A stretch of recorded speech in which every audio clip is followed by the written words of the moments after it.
A'udzubillahi minasyaitonirrajim. Bismillahirrahmanirrahim. Dan sempurnakanlah ibadah haji dan umroh karena Allah. Jika kamu terkepung atau terhalang oleh musuh atau karena sakit, maka sembelilah korban yang mudah didapat dan jangan kamu mencukur kepalamu sebelum korban sampai di tempat penyembelihannya. Jika ada di antaramu yang sakit atau ada gangguan di kepalanya, lalu ia bercukur, maka wajiblah atasnya berfidyah, yaitu berpuasa atau bersedekah atau berkurban. Apabila kamu telah merasa aman, maka bagi siapa yang ingin mengerjakan umroh sebelum haji atau di dalam bulan haji, wajiblah ia menyembelih kurban yang mudah didapat. Tetapi jika ia tidak menemukan binatang kurban atau tidak mampu, maka wajib berpuasa 3 hari dalam masa haji dan 7 hari lagi apabila kamu telah pulang kembali. Itulah 10 hari yang sempurna. Demikian itu kewajiban membayar fidyah bagi orang-orang yang keluarganya tidak berada di sekitar Masjidil Haram atau orang-orang yang bukan penduduk kota Mekah. Dan bertakwalah kepada Allah dan ketahuilah bahwa Allah sangat keras siksaannya. Itu ya. Jadi tahalul ini atau mencukur rambut ini dikerjakan setelah selesai seluruh rangkaian ibadah haji, ya. Ketika akan meninggalkan kota Mekah dan hukumnya wajib, ya. Pelaksanaannya sama seperti tawaf yang lain. Bagi wanita yang haid atau yang nifas cukup memandang Ka'bah sambil berdoa di salah satu pintu Masjidil Haram. Jadi pada saat selesai rangkaian ibadah haji baru kita boleh mencukur gundul, ya. Mencukur gundul. Makanya biasanya sebelum melaksanakan ritual haji, ya, itu tidak diperkenankan untuk bercukur rambutnya gitu. Nah, makanya tahallul ini penyempurna. Nah, secara syariat kita mencukur beberapa helai rambut, ya, atau mencukur habis semua rambut. Tujuannya untuk apa? Nah, untuk membersihkan pikiran-pikiran yang ada di dalam kepala kita. Intinya ke situ. Nah, maka kalau orang yang bermasalah, ya, ada gangguan di kepalanya, lalu ya bercukur, maka dia harus bayar fidyah, ya, kena dam, ya. Makanya biasanya kalau kita melanggar, ya itulah ada damnya, ada dendanya seperti itu. Nah, makanya di sini ada perintah untuk menyembelih hewan kurban. Nah, makanya beres rangkaian ibadah haji biasanya di sini di kita di Indonesia itulah Lebaran Idul Adha gitu, ya. Jadi Idul Adha di kita, Idul Adha di sana baru beres pelaksanaan ritual haji, ya, dalam artian udah lontar jumroh, sudah halul gitu, seperti itu. Nah, makanya di sini diadakan penyembelihan hewan kurban, ya. Makanya insya Allah episode berikutnya kita akan bahas tentang kurban itu sendiri apa, ya. Baik, itulah rangkaian dari ibadah haji ataupun umroh, ya. Sebelum istilahnya kita meninggalkan kota Mekah setelah mengikuti rangkaian tadi, biasanya kita melaksanakan tawaf wada, ya. Tawaf wada itu tawaf perpisahan yang dikerjakan sebelum kita meninggalkan Masjidil Haram, ya, seperti itu. Nah, mudah-mudahan apa yang kita baca, pelajari, pahami hari ini menambah wawasan kita, memberikan respon kepada kita bahwa yang tidak dimudahkan atau belum dimudahkan oleh Allah untuk menunaikan ibadah haji ataupun umroh, jangan berkecil hati. Kenapa? Karena hakikatnya haji ataupun umroh bisa kita kerjakan di sini, ya, bisa kita lakukan di Indonesia, ya, bisa kita aplikasikan dalam kehidupan sehari-hari kalau kita sudah memahami dari hakikat itu sendiri. Tinggal kita laksanakan saja, ya. Mulai dari niat kita yang belum melaksanakan ibadah haji ataupun umroh, silakan berniat, ya, untuk dimudahkan oleh Allah melaksanakan ibadah tersebut. Lalu juga kita bisa berikhram, ya. Ya, berikhram bukan berarti kita harus membeli kain ihram, yaitu secara syariat agama, iya. Tapi hakikatnya, mari kita tanggalkan kebiasaan-kebiasaan buruk kita. Tinggalkan, ganti dengan yang baik. Berarti kita sudah berikhram. Lalu setelah itu kita melaksanakan tawaf, ya, kita mengelilingi Ka'bah, kita nggak harus berkeliling-keliling ke sana, tapi hakikatnya mari kita sucikan hati dan pikiran kita. Untuk apa? Untuk bisa masuk ke dalam aturan Allah. Di mana aturannya? Al-Quran. Bersihkan hati, baca, pelajari, pahami Quran, sehingga ayat Irwan, seperti itu. Lalu setelah tawaf, kita juga melaksanakan sa'i. Apa itu sa'i? Dalam kehidupan kita nggak pernah kenal yang namanya putus asa. Kita sebagai Islam harus senantiasa melaksanakan perintah Allah dengan bekerja dan kemampuan masing-masing. Nah, setelah sa'i kita melaksanakan wukuf. Wukuf itu apa? Mengakui dosa dan kesalahan. Setelah kita ampun, kita minta sama Allah ya untuk bertobat. Nah, kita bertobat. Setelah kita bertobat, ya, mengadakan perbaikan, lalu kita laksanakan ya kebaikan-kebaikan yang selama ini kita kerjakan, gitu.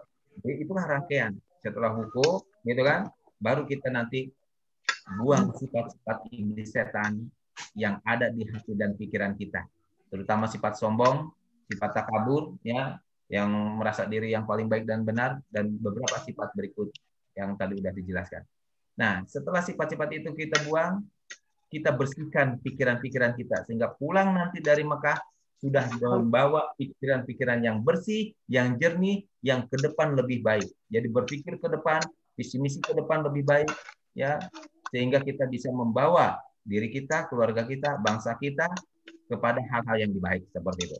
Makanya nanti doanya, pertama doakan negeri, doakan diri sendiri, doakan everybody, seluruh makhluk ciptaan Allah, dan juga kita minta kepada Allah agar kita mudahkan untuk bertemu dengan orang-orang yang bisa mengajarkan kita hikmah ilmu Al-Quran. Seperti itu. Nah, itulah hikmah dari rangkaian ibadah haji ataupun umroh. Mudah-mudahan bisa menambah wawasan kita yang betul dari Allah sesuai dengan kalamnya. Silakan nanti dibaca, dipelajari, dipahami di rumah masing-masing. Opini, ucapan saya yang tidak ada hubungannya dengan Al-Quran, tolong abaikan saja.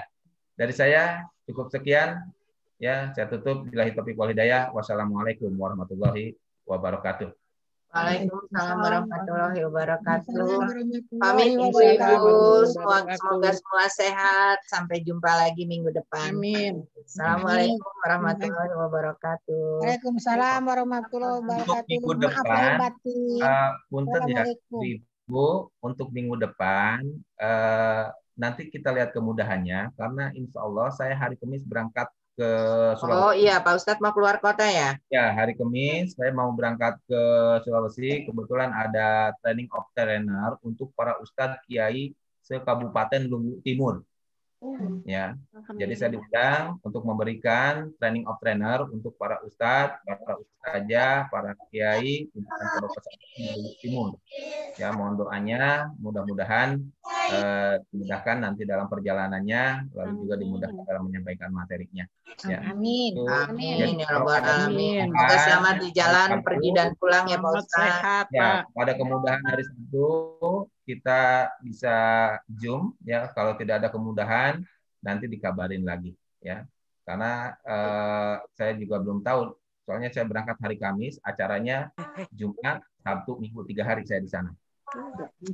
Jadi minggu baru pulang. Nah, minggu baru pulang. Ya. Oke. Tunggu kabarnya Pak Ustadz. Insya Allah, baik. Hari Senin jumpa di pengajian SMA 4 ya Pak Ustadz? Ya, hari Senin di SMA 4. Mudah-mudahan sudah Insya Allah Al-Mabrur. Ya, ya. Ya. Terima kasih untuk semua. Salam sehat. Saya pamit. Wassalamualaikum warahmatullahi wabarakatuh. Semoga semua yang hadir tidak ada yang kena COVID ya. Waalaikumsalam. Terima kasih Pak Ustadz. Terima kasih Bu Edi. Sama. Terima kasih ya Pak. Terima kasih. Terima kasih semuanya. Ali, Assalamualaikum. makasih. Sehat-sehat ya Kang Ali. Sehat semua.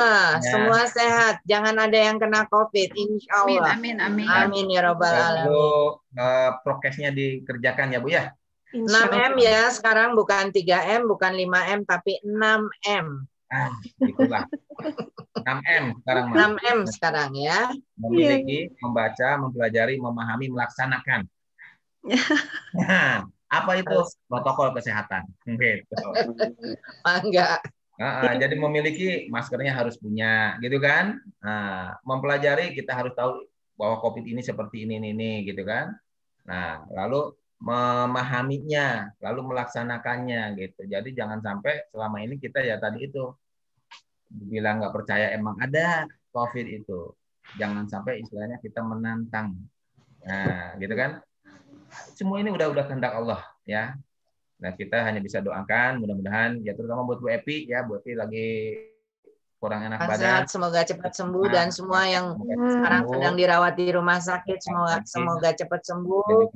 Petugas kesehatan yang sudah mulai lelah bisa bertugas dengan baik. Ya, mudah-mudahan Allah berikan kesehatan, dimudahkan dalam proses penyembuhan. Al-Fatihah. Bismillahirrahmanirrahim. Alhamdulillahirabbil alamin. Arrahmanirrahim. Maliki yaumiddin. Iyyaka na'budu wa iyyaka nasta'in. Ihdinas siratal mustaqim, siratal ladzina an'amta 'alaihim ghairil maghdubi 'alaihim waladdallin. Nah, terakhir untuk penutup doa, silakan Pak Kiai Bahru tutup dengan doa. Assalamualaikum warahmatullahi wabarakatuh. Waalaikumsalam warahmatullahi wabarakatuh. Berdoa sama anak-anak biar dikabul. Bentar, Pak Haji. Amin. Kita berdoa dulu, berdoa. Bentar ya. Mangga Pak Ustaz.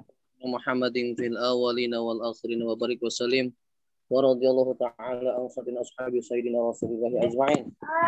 Allahu ya rabbal alamin istajib du'ana ya Allah. Allahumma shalli ala sayyidina Muhammadin salatan tunjina biha min ahwali wal afat wa taqdiran jami'al hajat. Amin. Biha min syai'at wa tarfa'una biha innaka ala darajat wa tubalighuna biha aqsal ghayat min jamil khairat fil hayati wa ba'da al-mamati qadir. Allahumma inna nas'aluka ilman nafi'an. Allahumma aghnina rizqina min rahmatika arhamar rahimin. Allahumma tawil umurana bil ibadah wal barakah wal istiqamah wa sahih al-sadana wa nawir qulubana wa sabit imanana wa ahsin a'malana wa wasi' arzaqana wa ila qaribina wa sari'ina wa qi hawaijana wa innaka ala kulli syai'in qadir. Allahumma ja'alna ya Allah wa auladana wa zurriyatana min ahli ilmi wa ahli khair wa ahli ibadah wa ahli ta'at wa ahli siyam wa ahli shadaqah wa la ilaha illallah wa ahli hafizatul Quran wa la taj'alna wa iyyahu min ahli su'i wa ahli bi rahmatika arhamar rahimin. Allahumma inna nas'aluka salamatan fid dina wa afiatan fil jasadina wa ziyadatan fil ilmina wa barakatan fil rizqina wa taubatan qabla al-maut wa rahmatan indal maut wa maghfiratan ba'da al-maut. Allahumma hawin alaina fi sakhatil maut wa najat min nari wa qa'in hisab. Rabbana ya Allah atina fid dunya hasanah wa fil akhirati hasanah wa qina azabannar.